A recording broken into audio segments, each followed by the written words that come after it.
Hi, I'm Kerry Williams, and I'm a woman on a mission to help as many women as possible uncover their passions and discover their purpose. This is the Dreamers, Setters and Go-Getters show. Hello, welcome to another episode of the Dreamers, Setters and Go-Getters show. Here on a Monday again, 6 o'clock. I say again because I actually uploaded a day late last week, but back to normal, back to your normal scheduled programming with, so cheesy, sorry. With 6 o'clock, sorry, on a Monday. Today's episode, again, hoping I'm going to get through this relatively quickly. It's about 5 ways to live your purpose every day. But before we start, just a little insight into me. My favourite week of the year we've gone into now. This episode, if you're listening to it, is going out on the 8th of May, 2023. My favourite week of the year. And if you know me in real life, you're going to know what I'm talking about. Eurovision Song Contest. I'm obsessed, absolutely obsessed. I know what all the songs are. I know my favourites. I've watched the rehearsals of them. The clips of the rehearsals anyway. They didn't put the whole thing up. Watched the Turquoise Carpet yesterday on YouTube, and I'm absolutely obsessed. So we got the first semi-finals tomorrow, second semi-finals on Thursday, and then the finals on Saturday. And it's like the most exciting week of the year for me because I absolutely love it. For those of you that actually watch it, interested to know whether you agree with me or not on this. My favourites this year are Finland. Absolutely love it. It's the most upbeat, fun song, especially in the second half of the song. The first half's quite sort of rocky type thing, but the second half's so much more fun. But I do love the first half as well. And Austria, absolutely love Austria's song this year. It's silly, it's entertaining, it's good fun to listen to. It's a good song. And both of those songs are just so Eurovision to me. My prediction, though, is that Sweden are going to win. Not that I've got anything against the song, the country. Every year I love Sweden's entry, and this year is no exception. Don't have anything against the artist. However, the artist is Loreen, who won Eurovision in 2012 with Euphoria. I was going to say Europa. Euphoria. So there's just, I don't know, I feel it's kind of, the way's been paved for her a little bit too easily. And I just would rather see somebody that hasn't already won it get the chance to win it, really. It's pretty straightforward. I love the song. I think Tattoo's a great song, but I prefer Cha Cha Cha by Finland. So Finland is my favourite to win it. I really, really hope they win. However, I do think Sweden will probably match it. So if you're interested, if you've never watched it, it's on 8 o'clock UK time on Saturday. And I'm not sure what the time differences is of those in the other countries, but I know they are it's being shown in pretty much every country now. So I'd recommend it. It's really good fun, really good way to spend an evening, or daytime, obviously, if you're in the US, or morning if you're in Australia, or middle of the night, really. I don't know. No, it'd be morning, wouldn't it? But if you're in a position to do the drinking game's really good fun. So look that one up. So let's get on to the actual episode rather than just my obsessive going on about Eurovision. 5 ways to live your purpose every day. Now, as I addressed last week, living your purpose is my whole thing. I am obsessed with everybody that should live their purpose, that everyone's here for a particular reason. And your purpose is your reason for existing. It's the thing that really lights you up, really makes you excited, because we're all individuals. So our purposes are individual to us. And it's those things that maybe other people wouldn't find overly cool about us, but we find cool, we absolutely love. So that's your purpose. Living your purpose raises your energy frequency, making you give off a better energy to everybody around you, and just generally helps you light up the room. So that's why I believe everybody should be living their life purpose. It's not the easiest thing to figure out, but there are ways to do it. So let's just get straight into this. So 5 ways to live your life purpose every day.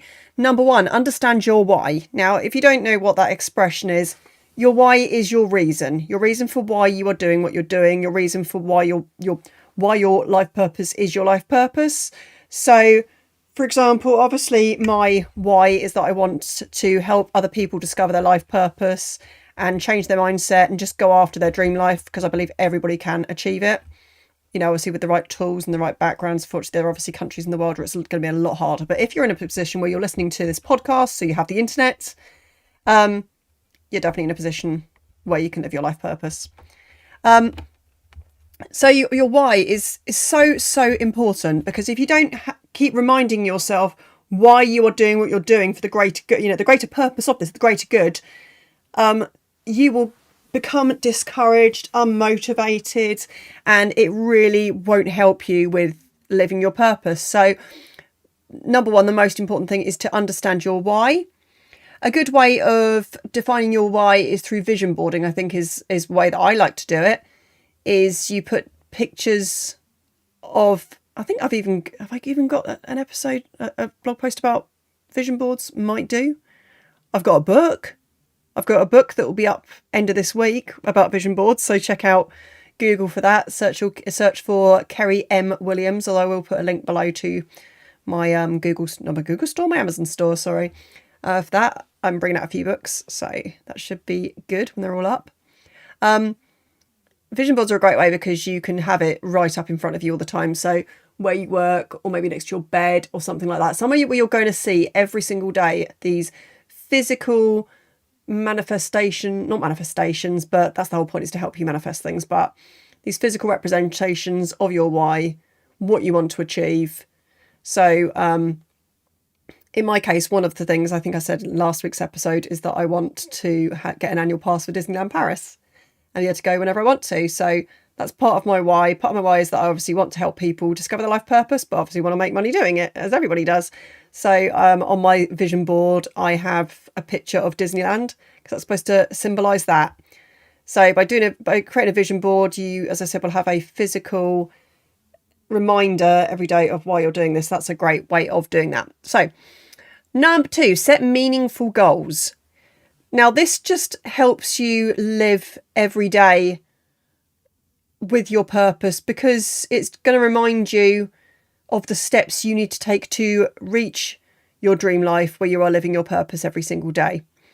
And by setting meaningful goals, a good way of doing this is to do, and if you've worked in the workplace, you've probably heard this one, the SMART goals: specific, measurable, it's gone out of my head, attainable, realistic, and timely, which is the different ways you can break it down. I will link to something about SMART goals underneath this, so you can get a SMART goal template, which will explain what SMART goals are, and a little template so you can break down your goals into SMART goals. That's a really good way of doing it. Another way of setting good goals is to set a goal timeline, which I think I've mentioned before, where you put your end goal and then you work backwards all the different steps you need to do to achieve that goal, and you work on those steps every single day leading up to your big goal.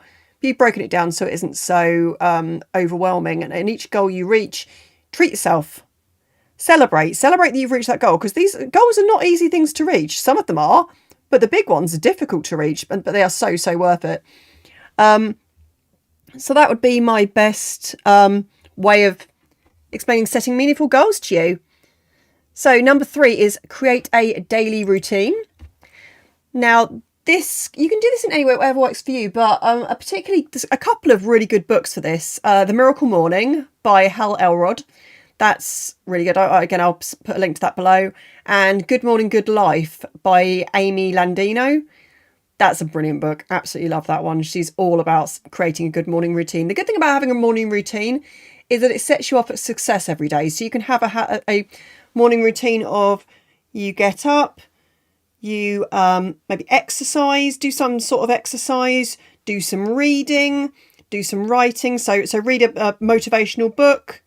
Or listen to a motivational book, motivational podcast, something like that. Maybe journal, that sort of thing. Have a healthy breakfast. These are all things that can create a good daily routine for you. And then you can also have the same with a nighttime routine, where you do particular things before you go to bed. It gets your brain ready for success and achieving things throughout the day. And it's so good to have a set routine, because humans do work so well with a routine. It helps to condition us for success. So that is number 3, create a daily routine. Number 4, it's what I've said so many times, practice gratitude. Being grateful for what you have is such a good way for helping you to live your life purpose, because you see everything you already have. You realise the things you have achieved, the things you have got in your life, and it just helps reframe your mind to be like, yep, my life's amazing. Look what I've achieved already. Look what I have already. And it will encourage you to move forward. with your life purpose. A good way of practicing gratitude is to have a journal by the side of your bed and to write down 3 things that you're grateful for every night. Little product plug here. I've created a book called Sleep Scribbles, which is like a little journal you can put by the side of your bed. It has 5 things on it. It has, so 3 things you're grateful for you can write down. It's got a section for things you want to look up in the morning, because we all know it's not good to have a phone by the side of our beds, but when you are particularly up and reading or watching TV or something before you go to bed, which I usually do, there'll be something along the lines of I'll be watching a show and be like, oh, I really recognise that person. What's that person been in? And I'll really want to look it up on my phone, but I can't because I keep my phone downstairs now. My husband has been absolutely adamant about this. So I've got to keep my phone downstairs. So there's a space to write down that sort of thing. There's a space to write down any ideas that pop into your head, whether you're maybe trying to get to sleep. Sorry, 2 seconds. Maybe when you're trying to sleep and something pops into your head, because I get that all the time when I'm trying to sleep. Especially as I'm working on releasing lots of workbooks at the moment. Ideas for workbooks, ideas for worksheets in the workbook pop into my head like all the time when I'm trying to sleep. And it's difficult to get them out of your head until you've written them down. So there's space for that to be written down there. There is a space to write down in the middle of the night or in the first thing in the morning if you wake up and you've had a particularly interesting dream that you want to remember, something in that dream. You can write that down. And then there's another section just for general notes. So there are 365 pages in this book, so you can use it every day, and it will be up on Amazon soon, and I will share a link to that. So if you just look up Sleep Scribbles, and the tagline is write it down, sleep it off, then you will find my little Sleep Scribbles book. It's just a little gratitude journal that you can buy and keep by the side of your bed. Obviously, you can do the same with a notepad, just do a notepad, but I don't know, there's something always nice about having a specific one by the side of my bed. So practicing gratitude, so important. It raises your mood so much and makes you so much happier. And finally, number 5, surround yourself with like-minded people. Again, if you're around people who aren't going to support your dreams, they're not going to see life as being something to live with purpose, then they're just going to drag you down. Obviously, it's unavoidable, especially if you go out to work with other people. You're not always going to have like-minded people around you, but when you are out of work and you're a place where you get to choose the people you're with, surround yourself with the ones that are like you and support your goals, support your dreams, and hopefully have sort of similar dreams themselves. You know, they can really see the possibilities of life and the fact that you can build a life you love and create your dream life and leave a legacy for, that your family after you, the generations after you, could be proud of. So yeah, definitely surround yourself with like-minded people. And that's it. I think I actually managed to have quite a short episode this time, because I know, you're very busy and you haven't got loads of time to be listening to podcasts, but I do want to obviously just be able to get one up every week that you can listen to if you choose to, then can help you with your life. So we'll just quickly run over those ones again. So number 1, 5 ways to live your life purpose every day. Number 1, understand your why. Number 2, set meaningful goals. 3, create a daily routine. 4, practice gratitude. And 5, surround yourself with like-minded people. That's the end of the podcast. I hope you will have an amazing week ahead of you. I hope you watch the Eurovision Song Contest like me, because I'd love to have conversations with you on social media, or, you can send me an email about it, or you can probably comment underneath this podcast on various platforms. So I'd love to have a conversation with you about that. Before I go, remember, you can absolutely create your dream life, create a legacy that your future generations will be proud of. You got this. I believe in you.